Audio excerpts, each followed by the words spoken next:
طيب دلوقتي كابتن حسام حسن طلع قبل كده في مؤتمر صحفي وقال انا لما بكسب المحللين بيطلعوا يقولوا ان انا كنت بلعب كويس، ولما بخسر بيطلعوا يقولوا ان انا كنت بلعب وحش. طب اديكوا كسبتوا بتلعبوا زي القرف، احنا دلوقتي المفروض نقول ايه؟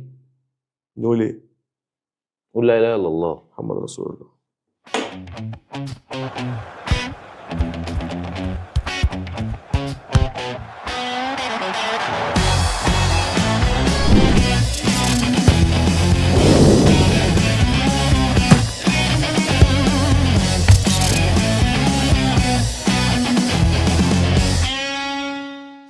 طيب دلوقتي الحلقه دي كان ممكن تخلص في الانترو عندك حق. لسبب بسيط، انت راجل ضغطك عالي وانا راجل عندي قولون عصبي، وده كان ماتش مستفز. انا ايه اللي وصلني 120 دقيقه مع بنين؟ ليه؟ عشان تنزل بطريقه لعب غلط، مش الخطه، طريقه اللعب ذات نفسها غلط. وانا اسف، جهاز فني، في مدرب مساعد، محللين، ولاعيبه جايه من بريمير ليج، وقاعدين كلكم مش شايفين الثغره اللي عند بنين. المفروض نلعب على الكاب باك من الشوط الاولاني عشان سايبين خرم قد كده في نص الملعب، وعلاء من السابع هو اللي شافها. ده اسمه ايه؟ ده اسمه هبل. بمناسبه المحترفين متبرين من الليج، اسوأ اتنين في الملعب. اللي هو كان المفروض اللي بالغلط خد مان اوف ذا ماتش.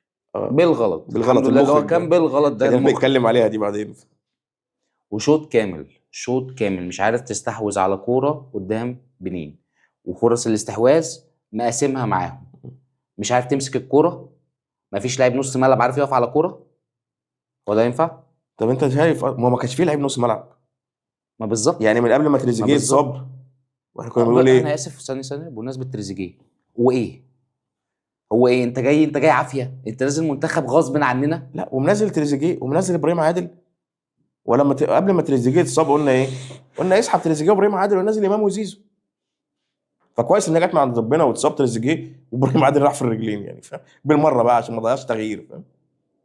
الشوط الاول كله احنا اوت، هي الفرصه الوحيده بتاعت مرموش. الخطه بقى إيه؟ انا مش فارق لي الخطه، انا فارق لي طريقه اللعب، المهام اللي اللعيبه دي نازله بيها.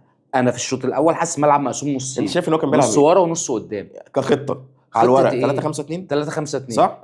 المفروض يعني. المهام مهام ايه؟ مهام بقول لك اهو، نص ملعب ورا ونص ملعب قدام، وبنين واقفه مش عارفين نبعت كوره، مفيش واحد بينزل بين الخطوط يستلم كوره، مفيش واحد من المهاجمين عارف يعمل سويتش. ليه؟ علشان هم اصلا يعني تريزيجيه وابراهيم عادل كانوا بيلعبوا تمانيات، او ولا وينجات، ولا بيلعبوا ايه؟ مش عارف.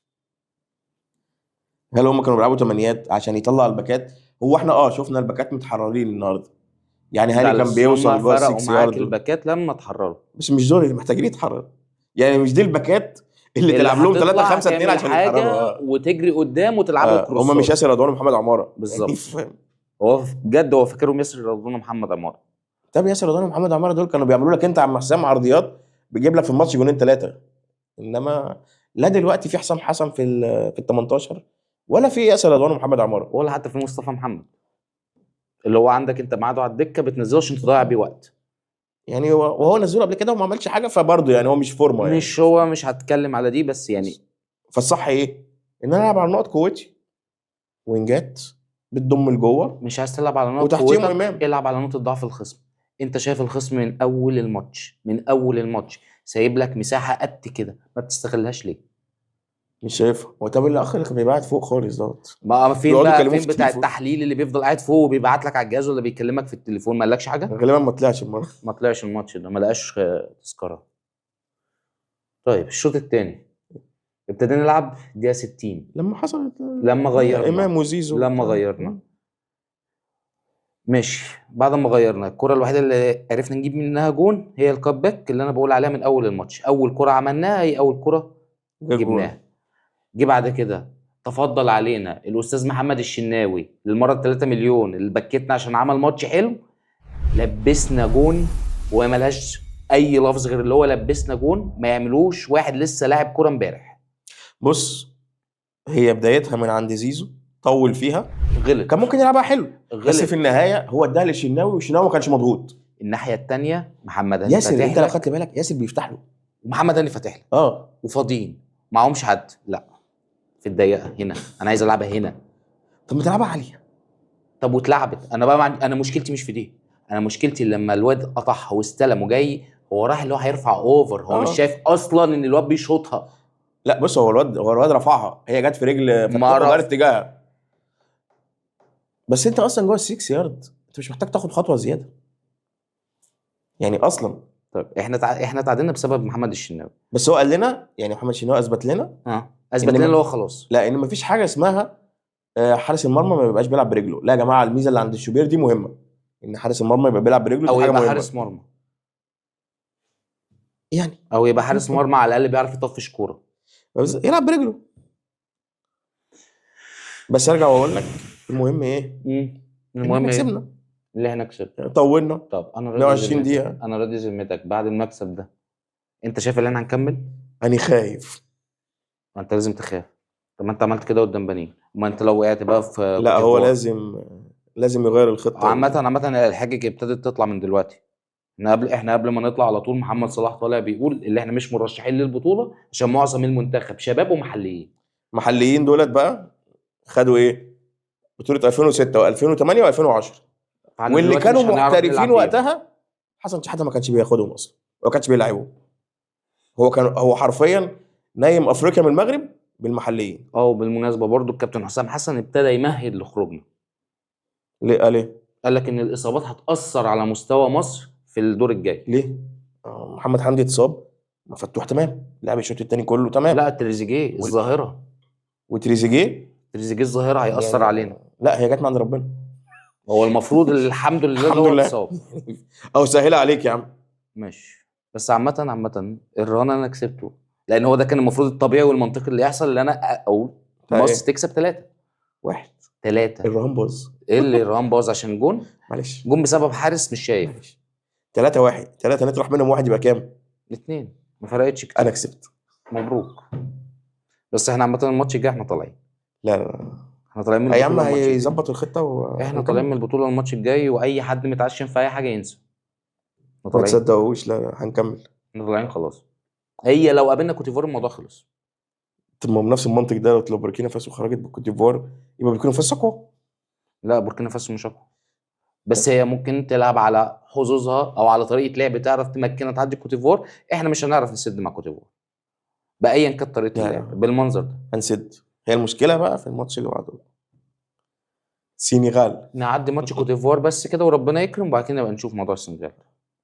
ممكن بقى نسيبنا من العبث الكروي ده ونروح نشوف اوروبا شويه. لا، ما هو كان في عبث برضه. ايه العبث التاني؟ المخرج لما خلانا كلنا شتمنا المخرج بعد الماتش. مش ده المخرج اللي ما انا مش عارف بقى هو ولا لا، هو شكله مستقصدنا. لو هو بتاع ماتش زيمبابوي زيمبابوي. يبقى مستقصدنا.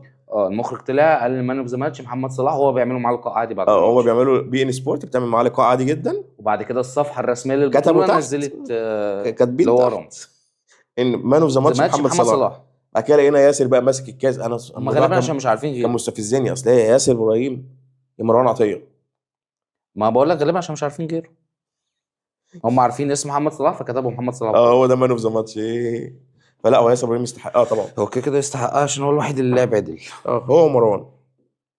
حتى جون مروان ما كانش واسيست. قوي، مش قبل الجون. ما يعني تاخدهاش جون على الجون، ما واسيست. تاخدهاش على الجون، ما تاخدهاش على الجون، ما تاخدهاش على الجون. لا، وعمل برضو كام ثرو يعني. ما تاخدهاش على الجون، المنتخب كله كان على يقف. فكره كره مرموش اللي عمل له الثرو صلاح، بس مين اللي سلمها لصلاح؟ كان مروان. ماشي. يعني هو كويس، هو كويس. ماشي يعني هستثنيك شويه. ماشي. ونيجيريا كام؟ 3 ولا؟ نيجيريا لغايه دلوقتي 3-0 والرابع ملغي. اوكي. تمام. ادي ماتشة سهلة. ما ده ماتشة المفروض سهلة اللي هو بتخلص. يحصل. عشان لما فرقه كبيره تلاقي فرقه ما بتعرفش تلعب، بس تخلصها في اول 20 دقيقة وتريح. هم بيريحوا وبيتسلوا عليهم بجوان. ماشي. خلاص. تعال نروح لاوروبا. تعال نروح. معلش قبل ما نروح بس لاوروبا، عشان بس افتكرت حاجه. مفيش مهاجم ياخد انفراد ويروح على الجون ويتكحول الكحوله دي. انا مش عارف هو كان عايز يعمل ايه اصلا يعني. ولا خدته بسرعتك على البعيدة، ولا حطيتها في الجون، ما عملش حاجة. عرفت ليه جوارديولا مقعدك دكه عمرك ما هتشمها؟ يا عم ان شاء الله بس ما يكونش يتفرج على الماتش. هو كده كده خلاص جوارديولا اساسا سابه وهيروح روما. طب ما نجيبه ميلان يعني. خدوه البواقي اللي عندكم بالمره. معلش انا اسف قبل ما نروح اوروبا، عشان افتكرت بس حاجه كده كانت متجنناني من امبارح. هو الماتش ينسينا كل حاجة بصراحة. عشان ضغطي مرفوع دلوقتي. المغرب. ليه لازم نعاني؟ بتلعبوا تنزانيا يا جماعه. اي اذى نفسي في ايه؟ وعلى فكره هم ما كانوش يستحقوا، وده مش المغرب بتاع كاس العالم. لا انتوا خالص. كسبانين كوسه، الحكم في اخر الماتش مضيع لكم ضربه جزاء، انتوا معديين كده. هم لو ما كانوش اقنعوا ابراهيم دياز ان هو يسيبه من اسبانيا. ما دي المصيبه اساسا، اللي ابراهيم دياز هو اللاعب اللي باين. بالظبط، هو اللي مكسبهم كل الماتش اصلا. هو العرب كلهم عايزين يعانوا البطوله دي ويطلعوا عين ابونا. ربنا يستر على الجزائر بكره بقى. لا ليه؟ على فكره هنطلع الحلقه الجايه وهنقعد برضو نندب على الجزائر اللي هم طلعوا هيطلعوا بسيناريو اوسخ من تونس والعب من اللي المغرب عملته. لا ان شاء الله يسد بكره ان شاء الله. يلا اوروبا اخر مره، اوروبا ان شاء الله يعني. اكيد ان شاء الله مش هرجع. اوروبا ان بقى. شاء الله مش هفتكر حاجه. يلا. هحاول هذا عشان اتعصبت بما فيه الكفايه، كلنا اتعصبنا على فكره. بس بيب جوارديولا عصبنا اكتر. ليه يا عم عصبك ليه؟ ده مش منظر فرقه عايزه تاخد الدوري من ارسنال. طب مش مهم، انت متعصب صح؟ انت اديت من بيب جوارديولا. انا اتبسطت، انا عايز ارسنال تاخد الدوري. لا ان شاء الله مش هاخده. لا يستحقوه. ما هو بالمنظر ده هم هياخدوه غصب ان شاء الله. عشان انت قاعد بتضيع ماتشات سهله، فرقه لسه طارده المدرب، بيلعبوا بمدرب ناشئين، مش عارف تكسبهم ازاي. ليه؟ واللعيبه كلها جالها حول. هالاند ما بقاش عارف يحط الكوره، شرقي قاعد بيقدم فيه لاج، عارف انت لما لعبه اونلاين تهنج منك، البنج اترفع مره واحده مش عارف يشوط ولا يباصي. فودن 3 كور جايه له على راسه جوه المنطقه لوحده مش عارف يفنشه. الحمد لله. ما اصلا ارسنال حرام بقى يعني. وعامه شكله السيزون الاخير لجوارديولا، لان في اخبار طلعت ان ماريسكا اللي هو مشي من تشيلسي هيجي السيتي، بيتجهز اللي هو اللي يجي السيتي. اوكي، وجوارديولا بقى ياخد البريك اللي هو عايزها بقى، يروح يدرب اسبانيا. جوارديولا بقى هيريح بقى لغايه لما ربنا يكرمه منتخب اسبانيا بقى. يفضلوا منتخب اسبانيا. ده لو هو عايز. غير كده عندك الناحيه الثانيه برضه في نفس المدينه، مان يونايتد اقالت اموريم. اتاخرت قوي. اتاخرت، هي كانت لازم تيجي من بدري السنه اللي فاتت. لا هو كانت لازم تيجي من بدري، من اول ما قال اللي هو مش هيغير طريقه لعب. هم صبروا عليه كتير. لا انت عارف هم اساسا اقلوه ليه؟ عشان قال لهم انا عقدي لسه فاضل فيه 18 شهر، مش عايز اشوف نمره حد من الاداره بيكلمني. فبعتوا له ايميل. ايه يا عم مش انت قلت ما حدش يكلمني؟ خلاص انا بعت لك ايميل، اتكل على الله، شكرا، لم شنطتك واتكل على الله. وهيدفعوا له بقى ما هيدفع، ما هم بيدفعوا يعني يا اخويا فرقه. هم بقى لهم 10 سنين من ساعه ده ما السير مشي، صارفين فوق ال 2 مليار لغايه دلوقتي وما عملوش بيهم اي حاجه. ايوه انا نفسي اعرف بقى مانشستر يونايتد دي زي ما فلستش لحد دلوقتي. ما فيش فرقه في الدوري الانجليزي بتفلس. ليه؟ هو يعني كده هو كده، ده كبير انجلترا كمان، ده مش اي فرقه يعني في الدوري اللي داخل له اقل من اللي بيصرفه، ولازم يجي عليه وقت يفلس. مش هيفلس، والرابطه دايما بتلحق الفرقه دي ومش هتسيب فرقه تقع، عشان انت لو وقعت انت بتوقع من سمعه الدوري. حتى لو ما فلستش بس مش هتبقى مان يونايتد. هي اوريدي مش المان يونايتد بقى، بس لحد دلوقتي هي قادره تصرف مصاريف مان يونايتد، بس بالمنظر ده 2 3 ومش هتعرف تصرف اصلا المصاريف دي. كل الصرف اللي هم عملوه ده خدوا حاجه؟ لا عشان بيصرف غلط. بالظبط، مش كل اللي معاه فلوس بيعرف يصرفها.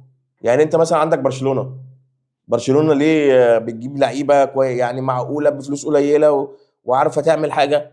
عشان في مدير رياضي. ملهاش علاقه بالمدير الرياضي عشان تبقى عارف، امال ليها علاقه ليها علاقه بثقافه النادي ذات نفسه.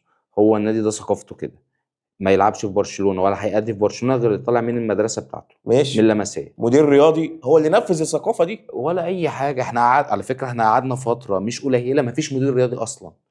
انت ديكو ده جاي بقاله موسم. ماشي، ليه نبخسوا حقه بقى؟ مش بخس، هي ملهاش علاقه بمدير رياضي، دي ثقافه نادي. هو النادي متعود على كده من يوم ما اتفتح. طب ما انت عندك ميلان من 3 سنين لما خدنا الدوري، ما هو كان بسبب ان مالديني هو المدير الرياضي. انتوا ايه اللي دخلكم في الموضوع؟ احنا فرقه كبيره. ده عندك، ده هناك ميلان. ايوه ده اسم ميلان هناك كان 7 شامبيونز ليج. كان يا حبيبي كان قول للزمان ارجع زمان، كان خلاص. لا ما هو هيرجع عادي. عدت، خدنا الدوري، اتأهلوا الاول يعني، روحوا تشامبيونز ليج الاول نبقى نشوف الموضوع. احنا رايحين ورونا وشكم، هناخد الدوري السنه دي وشامبيونز ليج السنه الجايه هنبقى موجودين فيه. تصدق وتؤمن بالله؟ لا روما اقرب اللي هي تاخد منكم الدوري. روما؟ ليه؟ احنا انتر، ميلان، نابولي، نقطه. طيب ايه بقى؟ نابولي تاخد يا سيدي، بلا روما زعلتك؟ نابولي. لا احنا اللي هناخد الدوري ان شاء الله. نتقابل في اخر الدوري كده واشوفك ان شاء الله وانت رافع. انا نفسي يا ريت. احنا خدناه من 3 سنين عادي يعني. بعد كام سنه؟ بعد 11 سنه. بعد عذاب 11 سنه اديك قلتها. مفيش فرقه كبيره بتقول على نفسها فرقه كبيره وهي قاعده 11 سنه لا عارفه تاخد ما هو دوري. لا في اداره ولا في فلوس ولا في اي حاجه. ومين اللي وصلكم لكده؟ الله يسامحه بقى برلسكوني. ادارتكم هي اللي وصلتكم كده. طيب ماشي. شكرا. هو طب يا عم معلش يا رب انا مش برشلونه، هجيب عليك، انا مش هجيب يا عليك. رب برشلونه تفضل 10 سنين ما بتاخدش حاجه. ليه؟ إحنا لسه واخدين ثلاثيه عادي يعني، وان شاء الله ناخد السنه دي بطوله كمان. ثلاثيه ايه؟ ثلاثيه محليه، ايوه كاس سوبر ودوري. بقيت عايز ايه نادي تاني؟ نادي محلي يعني. يا عم الحمد لله، حالي احسن من اللي بيقعد 11 سنه ما انت كام بياخدش دوري دوري. ابطال يا عم؟ انا قعدت 11 سنه مش يا عم موجود. انا 5 وان شاء الله السادس هيجي في طيب الطريق. احنا 7 السادس جاي في الطريق ان شاء الله. و11 سنه ما بنعملش حاجه. تمام ماشي. و7 عملت بيهم ايه؟ يعني ايه عملت بيه؟ عملت 7 بيهم دوري ايه؟ ابطال. يا حبيبي اللعيبه بتهرب منك، اللعيبه بتجري منك، اللعيبه مش عايزه تيجي الدوري كله اصلا. هو لعيب مش في ميلان، هو لعيب في الدوري. هو ربنا يسامحهم بقى، يوفنتوس بقى فضيحه القمار دي طب خلاص، هي اللي بوظت خلاص الدوري. انسى انسى. طب بما انك جبت سيره برشلونه تعالى نروح بقى دوري اسبانيا، عشان مدريد كانت عامله ماتش حلو امبارح. الاخ جونزاليس الاخ جونزاليز. هاتريك. هاتريك. ايه هيقعد من بابي دكه ولا ايه؟ بص الواد حلو ولمسته حلوه، والكاس هي الحمد لله طلعت بتطلع لعيبه بتأدي في الملعب. ليه بقى ما نستغلش ده؟ ده رقم واحد. رقم اتنين، لو جيت على طريقه اللعب مفيش حاجه اتغيرت، وما تخليش النتيجه تخدعك، وما تخليش النتيجه تحط في دماغك ان هم هيعملوا حاجه. لا، فينيسيوس زي ما هو، بيلينجهام زي ما هو، رودريجو زي ما هو، الثلاثه عطلانين قدام ما بيضغطوش وما بيعملوش اي حاجه. ومبابي بيشجع قرايبه في كاس الامم. بالظبط. عامه في اخبار عامه اللي هو هيلعب على اصابه، يعني اللي هو هيرجع في ماتش السوبر بتاع اتليكو ويلعب وهو مصاب عشان الفريق محتاجه. ايه يا عم ليه يلعب وهو مصاب؟ ما عشان ما عندهمش غيره. ما جونزاليس هو جايب هاتريك. لا، ريال بيتيس حاجه واتليكو مدريد حاجه. ليه بس؟ ريال بيتيس برضه السنه دي مأدي يعني، مكانه كويس في الدوري. مش زي ما انت فاكر. عامه انا عايز اقول لك حاجه، اللي شاف الماتش وتأنى في الماتش، الماتش ده كان ممكن يخلص تعادل. انت شايف اللي هو 5-1، بس لا، هي ريال بيتيس ضيعت وضيعت كتير، ووصلت كتير قوي بأفورة. هم كان حظهم وحش، زي ما دول وصلوا دول وصلوا. فعشان كده بقول لك هو مفيش حاجه اتغيرت، هي النتيجه هي سحبه العين وخداعه يعني، عشان الناس كلها متاكد كانت الناس كلها مشغوله بالماتشات بتاعت افريقيا امبارح، محدش بص على الماتش. زي ماتش مصر كده النهارده، لو انت لو النتيجه بصيت خداعه. 3-1 انت لو بصيت، صلاح لو جايب لسه صاحي جول من النوم دلوقتي بصيت على السكور هتحس ان احنا عملنا ماتش عظيم جدا، بس ده ما حصلش، دي مش حقيقه. ده هو ربنا سهلها اللي هي تيجي كده. نفس الكلام مع مدريد. وصلاح جاب جول، وهو ما يستاهلش يجيب الجون ده اصلا. هو ما يستاهلش اي حاجه. نفسي اشوف له اموره بقى، نفسي. هو يبطل يخزن مجهوده. هو المفروض ان انت توزع مجهودك، مش بالظبط. تخزن مجهودك لاخر دقيقتين. احنا مش بنوزع، احنا بنخزنه. بالظبط كده. طيب تعال نروح دلوقتي على توقع ماتش مصر الجاي. اوكي.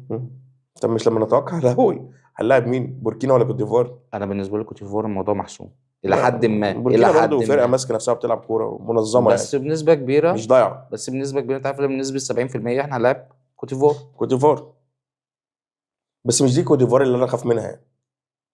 اقعد كل مره اقول لي انا مش خايف مش خايف مش خايف، وتقعد زي النهارده بنين معلمه عليك وانت مش عارف تتكلم. كسبانه 3-1. قعدت اول شوطين عامل ازاي؟ العبره بالخواتيم. قعدت اول شوطين عامل ازاي؟ عامل كده. قولونك كان هينفجر. وبعدين لولا كوبايه النعناع انا ما كان زماني قاعد جنبك دلوقتي. فما تقوليش قدام كوت ديفوار اللي انت مش هتبقى خايف. يعني انا توقعي هنكسب، هنعدي كوت انا ديفوار. توقعي ان احنا هنخسر، احنا طالعين من البطوله خلاص. خلاص كده. شكرا، هي حلوه قوي كده، وشكرا يا كابتن حسام، وشكرا للجهاز الفني، وشكرا للعيبه. حلوه قوي، كل واحد يروح بيته. هي طب خلصت. ايه رايك بقى، يروح بيته ولا يروح خالص؟ يعني ايه راح خالص؟ اتكل على الله خالص؟ ما هو في هاني ابو ريده قاعد بيتلكك. لا مش يروح خالص، عشان انت عندك كاس عالم، وانت لو رحت خالص يبقى انت بتهزر. بس انت لسه بدري على كاس العالم، ممكن يقول لك هجيب لا مدرب. لا لا لا لا لا لا, ليه؟ لا. انت عندك كاس العالم نفسك. امتى؟ 6 شهور. 6 شهور. الفرقه لسه يا دوبك بتندمج مع بعض. اجي انا دلوقتي 6 شهور دول انت عندك فيهم كام معسكر تدريب هيحصل؟ طب الاشاعات اللي بتقول كولر، ايه رايك؟ لا، انا كده كده خلاص، انا مع حسام حسن، انا معاه للاخر، يكملها للاخر، ياخد فرصته للاخر لغايه كاس العالم. بعد كاس العالم نتحاسب. ما خلاص، ما بعد كده هو مش عايز حاجه. ماشي خلاص، وهو كده تبقى تمام، تبقى مرضيه. تتعشت. هي كده تبقى مرضيه. خلاص هو لعب كاس عالم. لا انا ضد فكره ان انت تغير مدرب دلوقتي حتى لو طلعنا وحتى لو خرج. انا مع حسام كده كده فاهم. انا مع حسام قلبا وقالبا يفضل موجود لغايه كاس العالم حتى لو خرجنا من الماتش الجاي، مش لازم نوصل نص نهائي. بس حسسني بتطور يعني فاهم، يعني خلي شكلي حلو قدام نفسي ان انا واقف معاه. بص لو رجعت كده خطوه لورا من غير ما ابقى متعصب، برضه في حاجات هي في ايد اللعيبه مش في ايده. وهو هيعمل ايه؟ هينزل يعلمهم ويفنشوا؟ هينزل بس يعلمهم يعني ازاي بيتحركوا وازاي حط بيجروا؟ خطه صح. فلتت مره، طب فلتت مره. بجد بقى، والله انا هل انت بكلمك شايف بجد. ان هي كانت مستاهله وانت بتلعب قدام بنين ان انت تلعب بحمدي ليبرو؟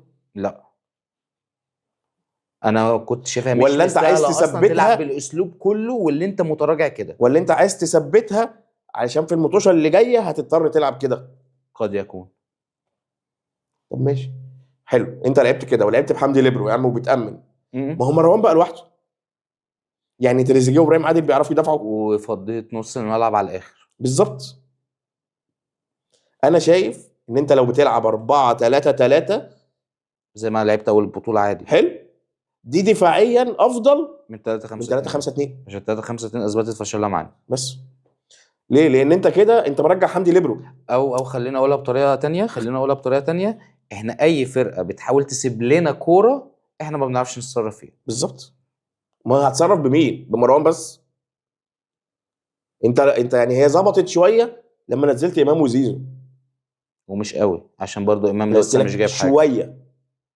هي الفكره، شفت تدخلات حمدي فتحي؟ شفت. حلو، جامد. التدخلات دي فين وهو بيلعب ليبرو على حدود منطقه جزائك؟ بالظبط. لو حمدي في مكانه قدام الاثنين استوبرات مش وراهم، التدخلات دي هتبقى بدري قد بس. يكون عندنا فرصه نقلبها المرتده اللي احنا نفسنا نعملها من اول بالظبط. البطوله وما بنعملهاش. يا عم لما تبقى مضغوط يبقى يبقى رجع ارجع. حمدي، بس مش طول الماتش انا حاطط حمدي ورا. حمدي انت لو بصيت في الهجمه وهي معانا لما تبقى الكاميرا وايد، م-م. حمدي واقف ما بين رامي وياسر، ايوه هو واقف. خلص واخد تعليم ما حتى تطلعش مش ما تتحركش هيزيد، ما تتحركش. يعني حتى الليبرو مش هيزيد. اللي الليبرو عادي يزيد، هو ما لا. بيزيدش، هو واقف ما بيعديش نص الملعب. طب ليه عشان احنا ليه؟ نازلين خايفين. من الاخر بقى احنا نازلين خايفين اللي احنا نطلع من دور ال 16، مع ان الماتش والفرقه ما تستاهلش اللي احنا نخاف ونلعب بالاسلوب ده. فانا كل اللي طالبه علشان نعدي كوت ديفوار، لو هي يعني اللي عدت من بوركينا، كابتن حسام حسن ارجع 4-3-3 ولا 4-3-3 4-2-3-1، مش هيرجع 4-3 وهيلعب بنفس الاسلوب ده. والعب بامام قصاد حمدي ومروان مش وصلاح. هيحصل مش هيحصل. يعني ابذل مجهود شويه. دي تمنيات عندك بس ده مش هيحصل. صح، ولا صلاح هيبذل مجهود. ولا صلاح هيقدم اي حاجه. هو يا دوبك يرجع يلحق ليفربول يشوف هما بيعملوا ايه بقى. م. انت النتيجه بالنسبه لك هنخلص 1-0 مثلا اتمنى، وجرب ليه ولا لا. ضربات ومش جزاء؟ الاخ تريزيجيه صب، اه لاعب مرموش وينج شمال ومصطفى محمد فروت، مش هنخسر حاجه يعني. المفروض. يا عم ما ظبطتش يبقى طلع مصطفى محمد ونزل ابراهيم عادل. انا بس هقول لك على حاجه، احنا بالنسبه لنا هنخسر 2-0 او 3 يعني على حسب هم مزاجهم جايبهم ليه، وعلى حسب الشناوي هيشوف الكور وهي داخله ما دي كفايه ولا لا. تشاؤم بقى. اديني دليل واحد يخلينا نتفائل. قول لي حاجه واحده. ايه؟ صلاح يسترجل. طب هو استرجل؟ هو كان استرجل في الماتشات اللي قبل كده. الشناوي صد ماتش هيكفرنا عليه 10 بقى، هنكفر على الماتش اللي اتعمل ده. انا متضايق جدا من الباص يا عم، ما تشيل فوق، ما تشيل فوق. بس انا اقول لك على حاجه، بس انا مش اول مره في حياتي ابقى بشجع فرقه الحارس بتاعها عامل كده. بعد زيزو ما انا جاي زنقكش. من برشلونه. انت جاي من يان فالديز. انا جاي من برشلونه، انا جاي من تريشتيجن. اصل الكره الهبله دي والله العظيم نفس ذات الكوره. اول ماتش رجع فيه تقريبا الموسم اللي فات كان متصاب، رجع لبس نفس الكوره بالملي، افتكرها هيرفع الكوره اتشاطت اتقلب لجوه. فانا عارف الحارس لما خلاص بتروح منه. انت ده حارس فنش. انت مدقدق في الحوارات دي. لا انا واخد على قفايا جامد قوي في الحراس، فكفايه. كفايه مصطفى شوبير يلعب بقى، كفايه. ما هو خلاص مش هيلعب. يبقى خلاص زي ما قلت لك، خلاص احنا طالعين من البطوله، هنشوف بقى ناخد 2 ولا 3 وهنروح ازاي. بس نروح ازاي؟ بالطياره. طيب اقفل انت الحلقه. ما كده قفلت.